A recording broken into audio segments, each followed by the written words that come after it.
ऐसा हम देखते हैं कि जहां कहीं भी ये कट्टर सांप्रदायिकता वाले मुख्यमंत्री हैं या उनका शासन है या उनका नेतृत्व है, वहां ये कुछ ज्यादा ही तेजी से इसको ये समस्या गहन से गहनतर होती जाती है। विकास नारायण राय जी। देखिए, डॉक्टर पुनियानी साहब ने बड़ा अच्छा विश्लेषण किया है अभी, और बात को बहुत स्पष्ट रूप से सामने रखा है। उसमें कुछ चीजें मैं ऐड करना चाहता हूँ खाली।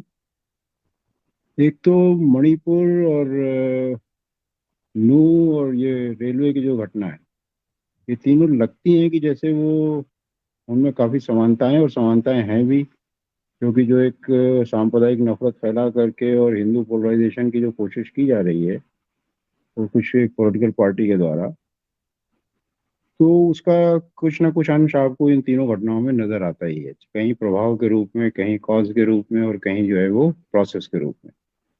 लेकिन फिर भी तीनों घटनाओं को थोड़ा अलग अलग भी करके देखना चाहिए। देखिए, मणिपुर में तो मैं मानता हूँ कि बड़े सीधे सीधे जो है वो सिविल वार हो रही है। इसको माने या ना माने, कोई कहते हैं कि होने जा रही है, कोई कह रहे हैं कि उस प्रोसेस पे है, कोई ये है वो है, लेकिन एक्चुअल वहाँ पे सिविल वार हो रही है। और वहाँ पे बहुत सी लिगेसीज हैं, खाली आरएसएस की ही लिगेसी नहीं है।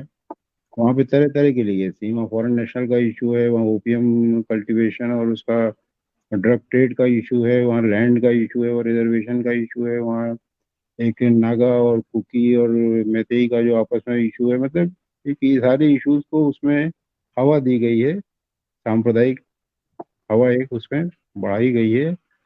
और उसका सलूशन ना सुप्रीम कोर्ट के पास है, ना उसका सलूशन राज्य सरकार के पास है। राज्य सरकार तो बची ही नहीं है उसमें। तो पता नहीं क्यों सेंट्रल गवर्नमेंट, पता नहीं क्यों, हमें पता है क्यों ऐसा हो रहा है, लेकिन सेंट्रल गवर्नमेंट अपनी जिम्मेदारी से भाग रही है। वरना वो प्रेसिडेंट रूल लगा करके, सेंट्रल फोर्सेज लगा करके वहाँ शांति स्थापित करनी चाहिए, जो कि वहाँ की पहली प्रायोरिटी है। नंबर दो में नू वाली घटना पे आने से पहले रेलवे वाली घटना की मैं बात करना चाहूंगा।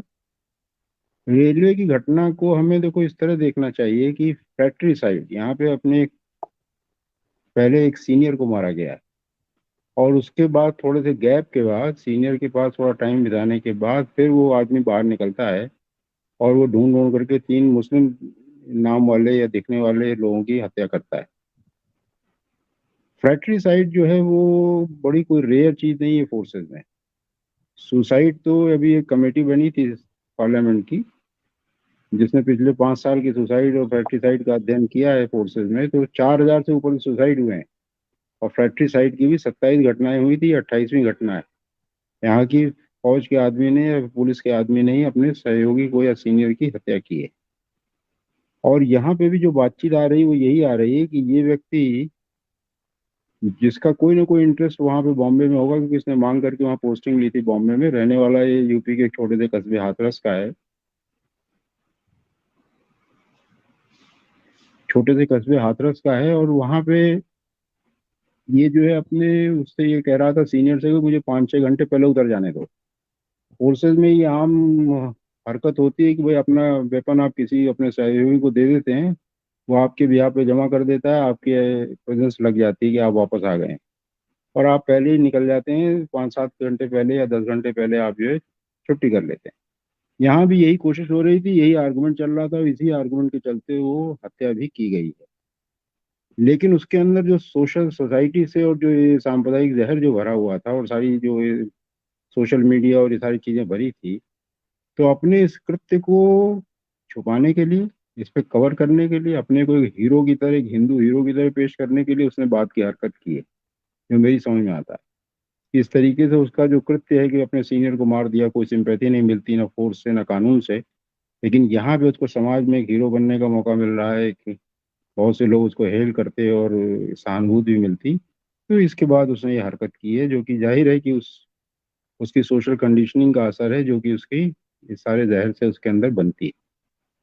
अनफॉर्चुनेटली फोर्सेस में क्या है कि वहाँ पे लोग जब ट्रेनिंग के लिए आते हैं, तो उनको आप हथियार तो चलाना सिखा देते हैं, वर्दी पहनना सिखा देते हैं, कानून सिखा देते हैं, अधिकार सिखा देते हैं, लेकिन जो समाज से वो कूड़ा करकट अपने दिमाग में लेके आए थे, जो बायसेस प्रेजुडिसेस लाए थे, उनको निकालने की प्रक्रिया नहीं होती। यानी डी कंडीशनिंग नहीं करते और कंडीशनिंग आप शुरू कर देते हैं, सारा घालमेल हो जाता है। मैं 2-3 जगह एकेडमीज में डायरेक्टर रहा हूँ, ट्रेनिंग एकेडमीज में, और मैंने कोशिश की कि पहले डीकंडीशनिंग करो फिर कंडीशनिंग करो भाई। और मैंने देखा कि डीकंडीशनिंग का बड़ा फायदा होता है, काफी लोगों में बदलाव आता है, उनका सोचने का तरीका बदलता है।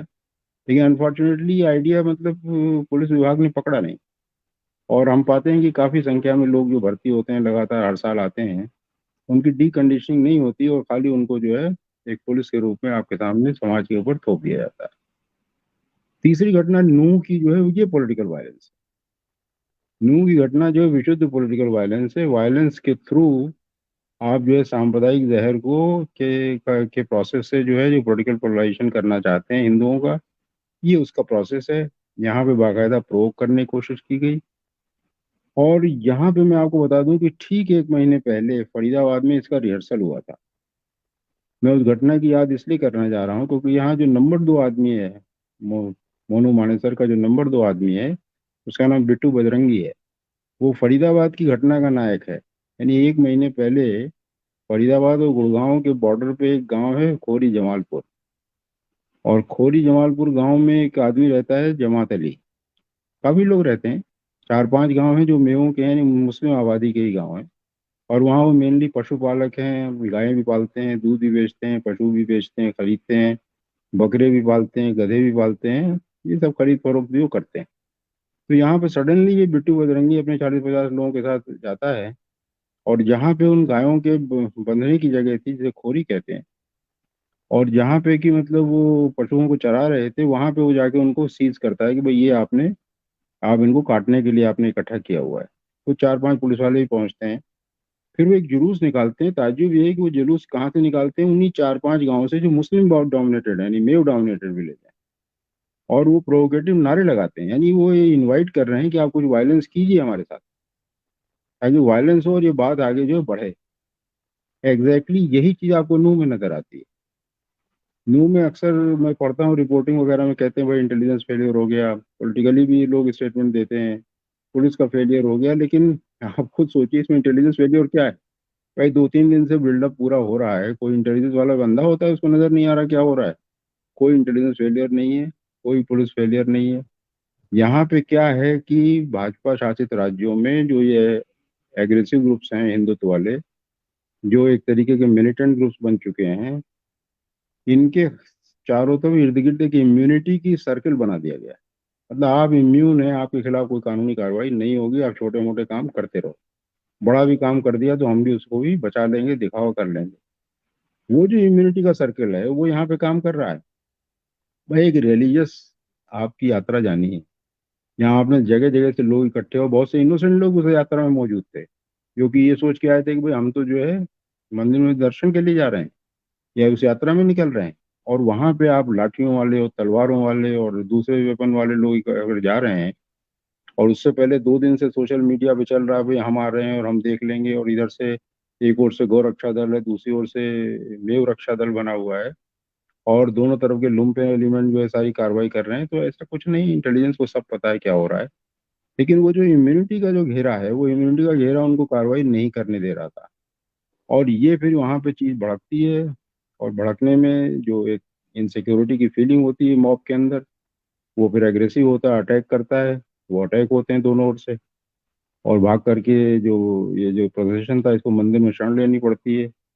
शाम तक ये चीजें डेवलप होते होते सोना रोड तक पहुंच जाती हैं, जहाँ पे कि मेव दुकानदार माइनॉरिटी में है, वहां पे उनके साथ लूटपाट होती है। और फिर और आगे बढ़ करके, थोड़ा सा ही आगे बढ़ के, वो मस्जिद है जहाँ पे कि रात में, और वहां पे 2 पुलिस की गाड़ियां तैनात हैं, लेकिन वो गाड़ियां भी उनको नहीं बचा पाई, और जैसे कि आप जानते हैं कि इमाम का मर्डर भी कर दिया गया। तो ये विशुद्ध पॉलिटिकल वायलेंस है, हमें समझना चाहिए। ये उनसे अलग है। जो रेल की घटना है वो उस पॉलिटिकल प्रोपेगेंडा का असर है उस आदमी पे, जो सोशल असर उसके ऊपर है। और जो मणिपुर की घटना है वो तो पूरा सिविल वार है, उसका तो इससे कोई मतलब तुलना की ही नहीं जा सकती। लेकिन ये है कि ये जो मेव इलाके में जो हुआ है, ये बड़ा अनप्रेसिडेंटेड है। मैं 81, 82, 83 में 3 साल फरीदाबाद में पोस्टेड था, और मेवात के कई कई गांव जो है फरीदाबाद के इलाके में भी आते थे, उसमें पलवल भी इसका हिस्सा था। और हम पाते थे कि इससे ज्यादा तो सेकुलर, इससे ज्यादा इंक्लूसिव तो सोसाइटी आपको मिल ही नहीं सकती जो मेवात में थी। यानी बाकायदा जो मुस्लिम मेव था वो भी अपने आप को गोत्र से आइडेंटिफाई करता था, अपनी शादियां वो गोत्र बचा के उसी तरह करते थे, हिंदू किया करते थे। ओपन हम्म, मीटिंग में वो कहते थे साहब हम तो यादवों से आए हैं, हम इनसे आए हैं, उनसे आए हैं, वगैरह वगैरह। और एक दंगे में, मैं धौल गांव में बड़ा दंगा हुआ था जहाँ की पुराना इमाम बुखारी, जो सीनियर इमाम बुखारी था दिल्ली वाला, वो आया था वहां पे बीच बचाव करने एक पार्टी की तरफ से। दूसरी पार्टी ने, मेयों की पार्टी ने उसको कहा भाई तू यहाँ क्या लेने आया, हम तो हमेशा से इकट्ठे रहते रहे हैं, ये छोटी मोटी चीजें हो जाती हैं, ऐसी कोई बात नहीं। तो मतलब this was the most peaceful जगह। उनके और प्रॉब्लम्स हैं, उनकी उनकी बेरोजगारी की प्रॉब्लम है, वो स्टोन की स्मगलिंग करते थे, वो गौकशी की भी उनकी शिकायतें आती रहती थी। उनका जो है वो अब साइबर क्राइम में काफी लिप्त हैं, क्योंकि उनके यहाँ एजुकेशन नहीं है, या मतलब एम्प्लॉयमेंट नहीं है दूसरी तरीके का। ड्राइवर्स तो बहुत अच्छे होते थे, तो कार चोरियों और इन चीज़ों में भी इन्वॉल्व होते थे। ये सब जी। पिछड़ा हुआ इलाका था, सब कुछ था, लेकिन इन सब के बावजूद ये जो कम्युनल सौहार्द था बड़ा अच्छा था। लेकिन अब ये पॉलिटिकल पूरा का पूरा जो है हिसाब किताब वहाँ पे हो गया है।